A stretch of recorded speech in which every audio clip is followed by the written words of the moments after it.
The greatest trick the devil ever pulled was convincing the world he didn't exist.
What a day. What a string of days. It all runs together so well, I'm starting to lose sense of what client goes where, and for what case.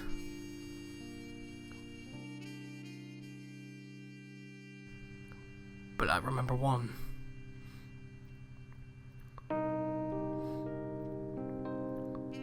The beautiful Lily Lorraine. Out of all the termite-infested rat traps stacked against one another for miles along this ticking time bomb cesspool of depravity we find citizens dub Lucifer's Pantry, she had to walk into mine. I guess it's just my luck that I'm the only tin badge wearing son of a gun that gives a good goddamn about the little people in this hell or high water sinkhole. When trouble comes calling, it's Dixon Steele what's gotta be the doorman. It's open!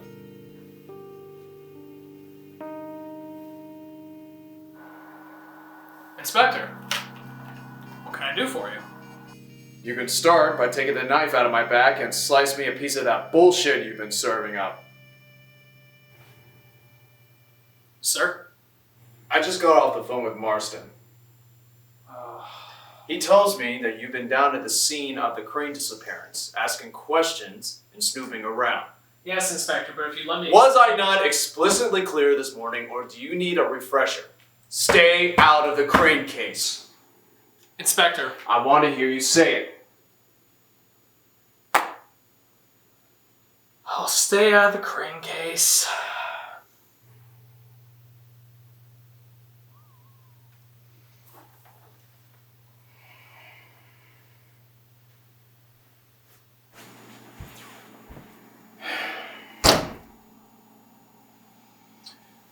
You're the best that we have, Steele. That's why I'm asking you to listen to me for once. There are some things that even you can't solve.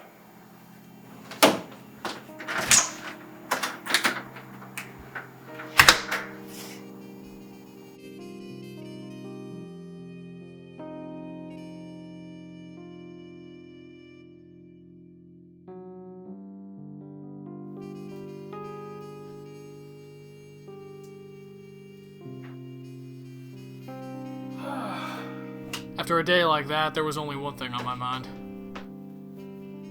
Getting home, getting out of this tie, and getting a nice cold beer. Oh.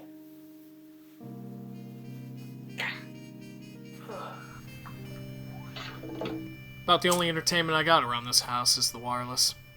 Most of the time it disappoints. But on this particular night, there was something that caught my ear. When your hands are tied, metaphorically or literally, there's only one man the police can turn to.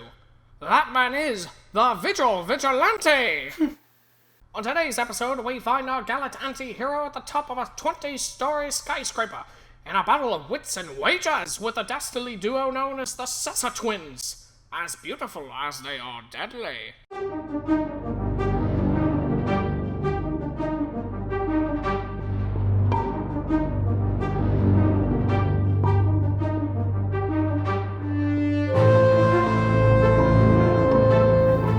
Nowhere to run, Sessa Twins. He's got them trapped. Cornered. He's got them right where he... I've got you right where I want you. Listeners of the Vigilante, we thank you for tuning in to this, the final marathon broadcast of our beloved show. Final? We know you'll keep the spirit of the Vigilante with you wherever you go. Now, coming up next, the wildly wacky and mildly tacky adventures of...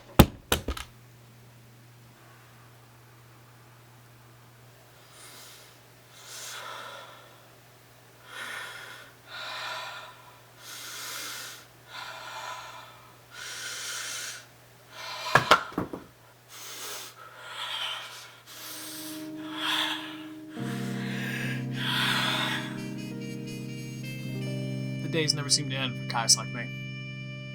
When you get so wrapped up into something, just develop so much passion for one thing and one thing only, you often don't know when to shut it off, or even how. If there was any solace I could find in my life, it was definitely my friend Buddy. Just talking to him calmed my nerves, as if I could pick his brain and feel better about myself. Feel less important like he was. It's going well, actually. I can't really go into specifics, of course, but... Dix, come on! It's me, for crying out loud! Who am I gonna tell? The feds? CIA? You're wounding me, pal. I'm hurt. Can't even be trusted by my own friend. It's not a matter of trust, buddy. Hell, there's some things even I don't know. The old man keeps me at arm's length. Always has. You should hear him. There are just some things even you can't solve. Change the fucking record! He'd have thought I was a no-good scrub or something. The old man and his secrets. So, you don't know anything about the Crane case? Now hold on there. I didn't say that. You don't do this as long as I have, and not have the good sense to do a little poking around from time to time. You hear me? Capiche? Yeah, capiche! So, spill it then, Sherlock. Well, I was in the garment district a couple days back, and happened to be, tailing the old man on my way to pick up Rosa, and, he seemed off. Off? How so? He seemed paranoid. I've never, seen the old man so twitchy. Usually he's checked out by the time he leaves the office. Hell, he's checked out when he enters the office, too. So we had a little pep in his step. So what? These streets would make any poor bastard jumpy. It doesn't end there. Let me finish.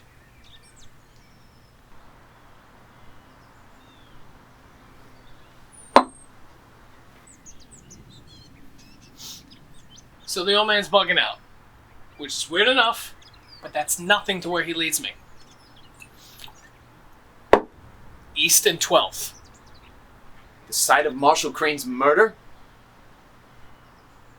So they say. And what, he had a key or something?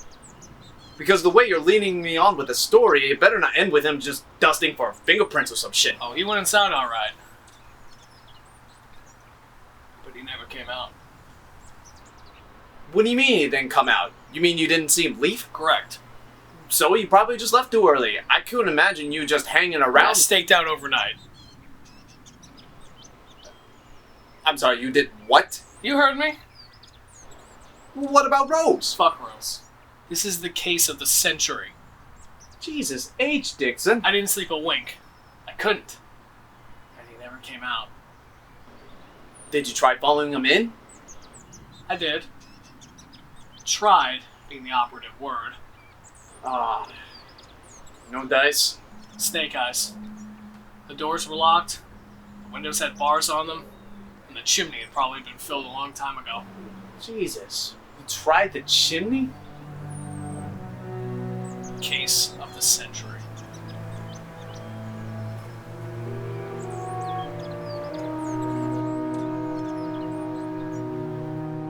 The greatest trick the devil ever pulled was convincing the world he does exist, but maybe he's not to blame.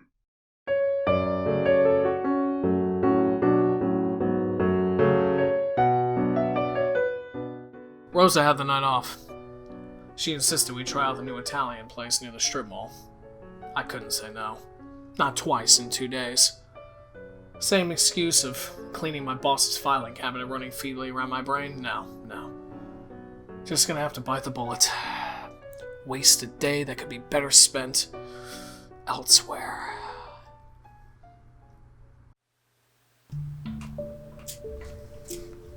Marshall Crane. Actor. Entrepreneur. Socialite. Cigar enthusiast. Snuffed out overnight. Recent inductee of the Deceased Club. The man had enemies. That's what successful men do. Make enemies. But what would one gain from snuffing out the life of such a larger-than-life persona? The man didn't just make money for himself, he made it for others as well. He practically printed it, with just a simple flash of that grin of his.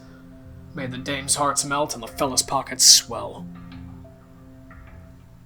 Not even the Black Dahlia stumped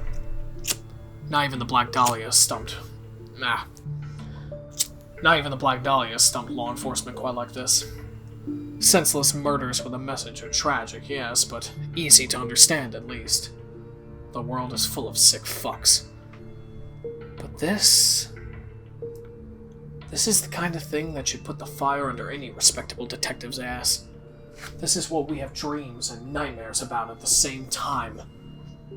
Being the one, the only one, to solve an impossible case.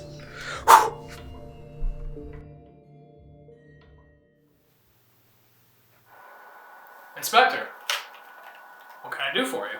You can start by taking the knife out of my back and slice me a piece of that bullshit you've been serving up. Sir? I just got off the phone with Marston. He tells me that you've been down at the scene of the crane disappearance, asking questions and snooping around. Yes, Inspector, but if you let me Was I not explicitly clear this morning, or do you need a refresher? You are not qualified to handle the crane case. How many times do I have to tell you? Inspector... Hasn't the agency given you enough rope? And yet you continue to hang us all with it. This is not something you're born into, Steele, no matter how much you want it to be. Just please do me this one favor and stay out of the crane case. But Inspector... For your own good and for the good of this company. But Inspector... I want to hear you say it, Steele. I'll stay at the crane case. I'm sorry? I said I'll stay out of the crane case.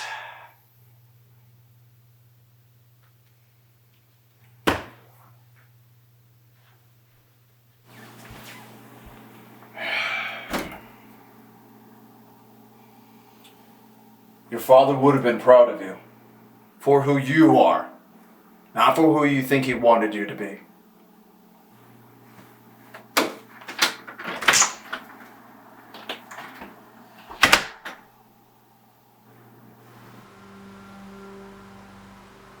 You know, it's going well, actually. I can't really go into specifics, of course, but, Dix, come on. It's me you're talking to. Your old pal Buddy. You don't have to lie to me. It's not a matter of trust, buddy.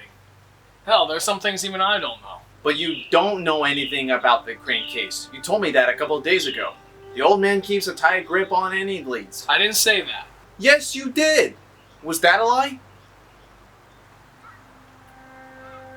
Well, I was in the garment district a couple days back and happened to be, tailing the old man on my way to pick up Rosa, and, he seemed off.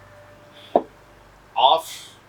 What are you talking about? He seemed paranoid. I've never, seen the old man so twitchy. He probably knew you were following him. Not exactly a subtle tracker, Dix. It doesn't end there. Let me finish. So the old man's bugging out, which is weird enough, but that's nothing to where he leads me. East and 12th. The site of Marshall Crane's murder. Yeah, we all know the place. So they say. And what? He went inside? What a scoop! The inspector of the most important detective agency in the state has access to the evidence in the highest profile murder case in the last decade. Oh, he went inside all right. But he never came out. Yeah, and? Dix, you're starting to worry me a little. I staked out overnight. You did what? You heard me? What about Rose? Fuck Rose. This is the case of the century. Jesus H, Dixon. I didn't sleep a wink. I couldn't. And he never came out. I hope you didn't try following him in. I did. Tried being the operative word. No dice? Snake eyes. The doors were locked, the windows had bars on them, and the chimney had probably been filled a long time ago. Jesus, you tried the chimney? Case of the century.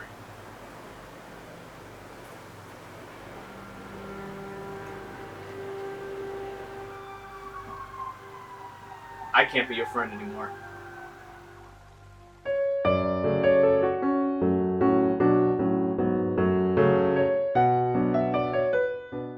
Rosa had the night off. She insisted we try out the new Italian place near the strip mall. I couldn't say no. Not twice in 2 days.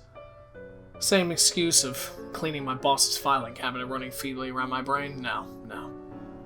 Just gonna have to bite the bullet. Waste a day that could be better spent elsewhere. I will get in that house. Even if I have to tunnel under and pull up the boards. This is my case. Mine. Mine. Mine.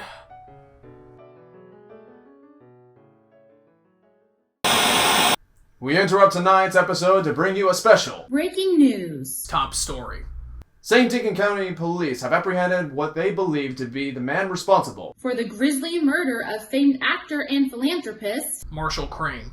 Crane, better known to the world as the titular character of the 1978 sitcom Isaac's Infantry. was found dead in his four-story home nearly a decade ago. No details as to the identity Of the suspect have been given at this time. However, a source familiar with the details of the case believe it To be a result of an inside job. An inside job. Crane's death has long been believed to be an inside job, as he had been under house arrest And police supervision at the time of his tragic demise. Was this a random act of senseless violence? Or did Marshall Crane sponge off the Teamsters just one time too many? For Channel 12 News, For Action 79 News, I'm Dawn Weaver. I'm Dylan Thomas. I'm George Jenkins, saying Good night and good tomorrow, America. Are we done?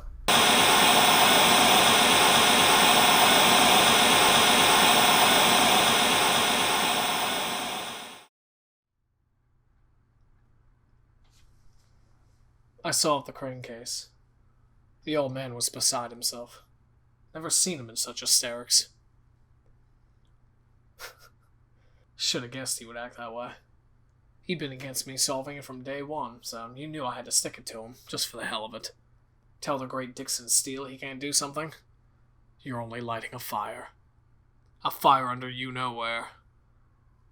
I showed him. I showed them all. And now, I'm committed to a long and well-deserved rest. Until the world has need of this great detective once more. Until the world has need of the great detective once more. Ha ha ha.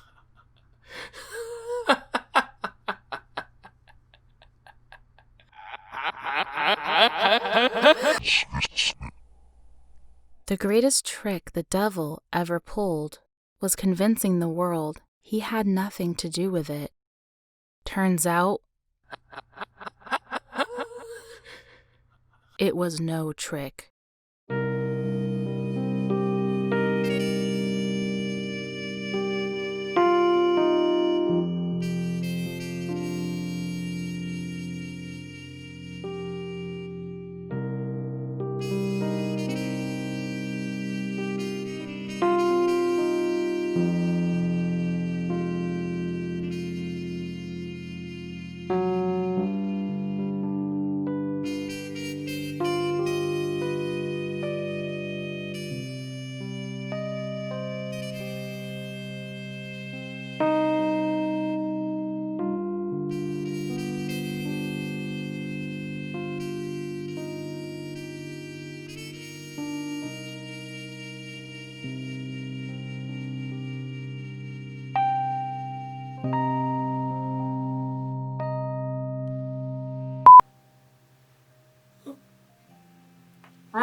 For the grisly murder of famed actor and for the grisly murder of the known philanthropist. Say it one more time. For the grisly murder. For the grisly murder of the famed actor and philanthropist. You hear me? Capiche? Bada bing, bada boom. Bada bing, bada boom. Bing, bada boom, you know? I'll try not to look at you too much. I'll kind of look over here. Okay. I'll look at your shoulder. Okay. I know. Oh, guys. Okay. Zen. Okay. Okay. Listen, I'm going to stare at your shoulder. That's a nice shoulder.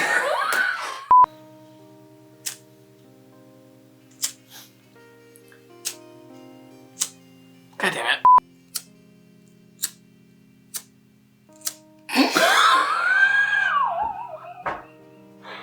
What's the problem, Warden?